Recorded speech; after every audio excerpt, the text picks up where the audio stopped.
Olá, irmãos. Vamos fazer o estudo da segunda epístola de Paulo aos Tessalonicenses, capítulo 1. Nós vamos dar início a esta carta e o apóstolo Paulo já tinha escrito uma carta para esta igreja. Nós vimos na primeira carta de Paulo aos Tessalonicenses que Paulo ali ficou pouco tempo, porque Paulo ali sofreu uma grande perseguição. Uma cidade que tinha muitos gregos, romanos, muitos ali também se converteram, mas uma grande multidão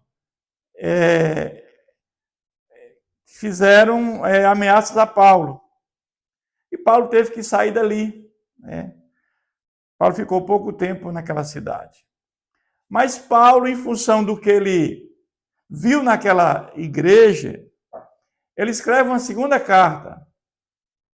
E a ideia dessa segunda carta era para sedimentar os ensinamentos que ele praticou ali naquela igreja e para fortalecer os irmãos que aceitaram o Evangelho de Cristo.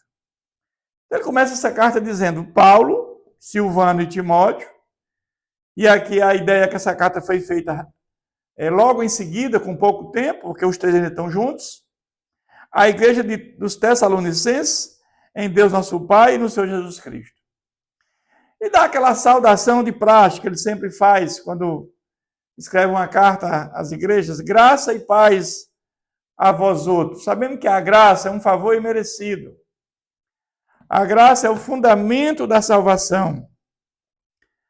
A graça é a causa da salvação do homem, que através da fé, da fé do homem, existe a salvação. Ou seja, a salvação do homem está condicionada à sua fé. E a paz é aquela harmonia que aqueles que receberam esse favor imerecido, eles contemplam essa harmonia por ter sido religado com Deus, por ter tido esse privilégio de ter conhecido esse Deus verdadeiro, da parte de Deus e Pai do Senhor Jesus. Ele vai agora, a partir do versículo 3, agradecer essa igreja pelo que ele está vendo e sentindo. Irmãos, cumpre-nos dar sempre graças a Deus no tocante a vós outros, como é justo, pois a vossa fé cresce sobremaneira, e o vosso mútuo amor de uns para com os outros vai aumentando.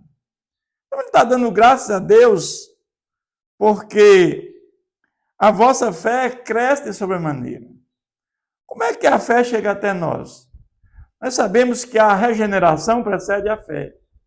É preciso primeiro ouvir a palavra de Deus, que é o que aconteceu ali em Tessalônica, quando Paulo ele levou a mensagem salvífica de Jesus, conforme o próprio Jesus ensinou a Paulo, e ali muitos, ao ouvir a palavra de Jesus, o Espírito Santo convenceu do pecado. E ali passaram a ter fé e se arrependeram e colocaram a fé em Jesus Cristo, que é o único caminho para a salvação. Não há outro caminho para a salvação fora de Jesus. E aí eles passam a ser família de Deus e filho de Deus por adoção. Paulo está dizendo: pois a vossa fé cresce sobremaneira, ou seja, essa fé que nasceu através da regeneração cresce de sobremaneira, mesmo diante das provações, das tribulações que estão passando naquela igreja. E o vosso mútuo amor de uns para com os outros vai aumentando. A maior evidência que eles se converteram é o amor que eles sentem pelos outros. O amor é a evidência que nós somos convertidos. O próprio Jesus disse que nós devemos amar ao nosso próximo como a nós mesmos. Amar ao nosso próximo como Jesus nos amou de forma incondicional e amar o nosso próximo como Deus Pai amou o Filho. Mas ele continua a partir do versículo 4 dizendo: a tal ponto que nós mesmos nos gloriamos de vós nas igrejas de Deus, à vista da vossa constância e fé em todas as vossas perseguições e nas tribulações que suportais. Paulo aqui está falando que ele está em outras igrejas implantando, por exemplo, ele estava em Corinto quando ele escreveu essa carta. Uma igreja problemática, complicada, dentro da igreja tinha muita contenda. E as cartas de Paulo para as igrejas de Corinto eram mais no sentido de resolver essas contendas dentro da igreja. Mas ele está dizendo que ele está dando glória a essa igreja e colocando ela como exemplo de dedicação, de fé em Jesus Cristo, em vista da vossa constância. Ou seja, Paulo está dizendo, está consolando os crentes de outras igrejas através da experiência da igreja de Tessalônica, da fé que eles têm colocado em Jesus Cristo. E mesmo diante das perseguições e nas tribulações que eles estão passando. Ou seja, é um exemplo para Paulo para pregar o Evangelho de Cristo em outras igrejas que ele está implantando. Mas ele vai, a partir do versículo 5, ele vai falar da segunda vinda de Jesus. Porque o que está acontecendo naquela igreja, possivelmente que houve uma falsa doutrina. E Paulo vai pregar sobre a segunda vinda de Jesus. Sinal evidente do reto juízo de Deus, para que sejais considerados dignos do reino de Deus, pelo qual, com efeito, estáis sofrendo.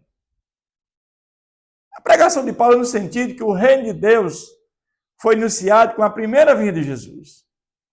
E o reino de Deus já está dentro de cada um de nós. Quando recebemos o Espírito de Deus dentro do nosso espírito humano, o reino de Deus já começou a nossa vida. E ele nos traz vida abundante e vida eterna, nos garante isso. Mas será concretizado com a segunda vinda de Jesus. Paulo está dizendo que Jesus vai voltar pela segunda vez. E sinal evidente do reto juízo de Deus, para que sejais considerados dignos desse reino, pelo qual, com efeito, estáis sofrendo. Estão passando por tribulações, por perseguições, mas isso, com certeza, é muito menor do que participar efetivamente do reino de Deus e na sua concretização na segunda vinda de Jesus. E no versículo 6 diz: se de fato é justo para com Deus, que ele dê em paga tribulação aos que vos atribulam.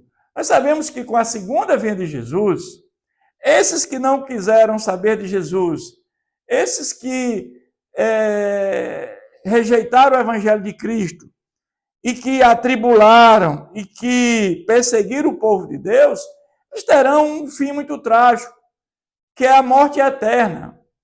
Ou seja, a ausência total de Deus. Não terão nenhuma chance de ter nenhuma intimidade com Deus mais. Ou seja, é o juízo final de Deus. Ou seja, a morte eterna é o lago de fogo, a segunda morte. E a vós outros, que sois atribulados, alívio juntamente conosco, quando do céu se manifestar o Senhor, segundo Jesus, com os anjos do seu poder. Aqui está faltando da segunda vinda de Jesus, quando ele volta com seus anjos e com a alma daqueles que se salvaram. E ali nós vamos estar com Jesus por toda a eternidade, num corpo glorificado. Quando Jesus voltar pela segunda vez, nós vamos ter dois eventos: o arrebatamento da igreja e a ressurreição de todos os mortos. Os que morreram em Cristo subirão num corpo glorificado, estarão com ele por toda a eternidade. Os que estiverem vivos serão transformados para também estar com Cristo no novo céu e na nova terra. E os que morreram sem Cristo e os que estiverem vivos serão lançados no lago de fogo, que é a segunda morte. É isso que Paulo está aqui ressaltando. Em chama de fogo, tomando vingança contra os que não conhecem a Deus e contra os que não obedecem ao evangelho do Senhor Jesus Cristo. A desobediência à palavra de Deus leva ao pecado. E o pecado é a maior doença que pode acometer o ser humano. Porque se você morrer de qualquer doença degenerativa, você, se morrer em Cristo, você vai estar em gozo, num lugar intermediário, que é o paraíso. Mas a pessoa que morre sem Cristo, que o pecado leva a isso, a desobediência, assim que morre, ele estará num lugar de sofrimento. A sua alma vai para o Sheol, o mundo dos mortos, o Tártaro, e já em sofrimento. É isso que essa palavra está nos dizendo. Estes sofrerão penalidade de eterna destruição, banido da face do Senhor e da glória do seu poder. Irmãos, se as pessoas bem soubessem como é o sofrimento eterno, como é morrer sem Cristo, mas esse mundo, esse valor temporal, ele é muito bom para quem gosta, o pecado é bom para quem gosta. Muitos não querem Jesus como Senhor e Salvador, porque, como o Senhor, requer renúncia, obediência, e muitos não querem deixar essa vida profana, para viver uma vida em Cristo, porque essa vida com Cristo exige renúncia, obediência, porque Jesus passa a ser o senhorio das nossas vidas. Ele é o Senhor da nossa vida. Nós devemos obediência a Ele.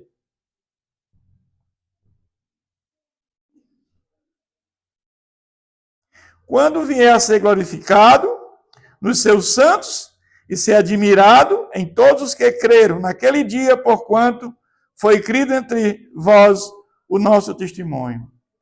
Vamos entender que, para aqueles que não rejeitaram o Evangelho de Cristo, então, para aqueles que permanecerem fiéis, firmes na fé, perseverando até o fim das suas vidas, Paulo está aqui elogiando essa igreja.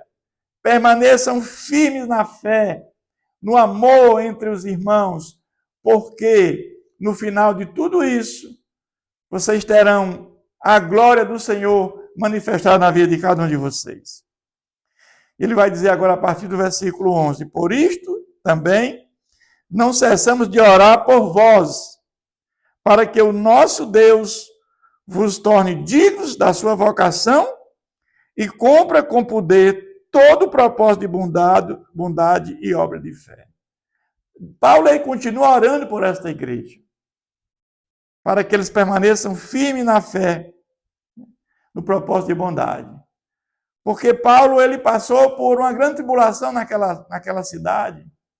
Ele teve que fugir, ele teve que sair às pressas, correndo risco de vida, em detrimento da palavra de Deus. Mas tudo aquilo que Paulo passou era para se cumprir aquilo que o próprio Jesus falou para ele. Que ele foi escolhido para levar a mensagem salvífica de Jesus para gentios, para reis, para judeus. E que ele ia sofrer muito pelo nome de Jesus. Que Paulo ia sofrer muito pelo Evangelho de Jesus Cristo. E isso está se concretizando em cada viagem missionária que Paulo está efetuando na implantação de igrejas. Paulo está sofrendo muito, né? Paulo está sendo apedrejado, chicoteado, açoitado, preso. passando fome. Tudo isso por conta do Evangelho de Cristo. Mas a maior motivação de Paulo era levar a mensagem salvífica de Jesus para que muitos viessem conhecer. Porque sem ouvir a palavra de Deus, não tem como o Espírito Santo convencer. É preciso que a palavra de Deus seja pregada, para que o Espírito Santo venha fazer a obra regeneradora. A regeneração, o novo nascimento é obra do Espírito Santo e da palavra de Deus. E é preciso que isso aconteça na vida da pessoa, para que ele possa caminhar nos caminhos do Senhor. Ele vai concluir esse capítulo dizendo: a fim de que o nome de nosso Senhor Jesus seja glorificado em vós, e vós nele, segundo a graça de nosso Deus, Senhor Jesus Cristo. Ele vai aqui concluir dizendo que, para que o nome de Jesus seja glorificado em vós. No momento que eles receberam a mensagem salvífica de Jesus e permaneceram fiéis, foram regenerados, justificados pela fé em Jesus Cristo e permaneceram fiéis, perseverando na fé, ou seja, o nome de Jesus está sendo glorificado, com certeza. Em vós e vós, nele, segundo a graça do nosso Senhor Jesus Cristo. Ou seja, em vós também, porque eles estão, a partir dessa palavra, levando essa mensagem para outros. Estão propagando a mensagem do Senhor Jesus para que também muitos venham conhecer o Evangelho de Cristo. E a partir dessa palavra, muitos venham aceitar Jesus Cristo como Senhor e Salvador, que é o único caminho para a salvação e vida eterna. Que Deus nos abençoe sempre.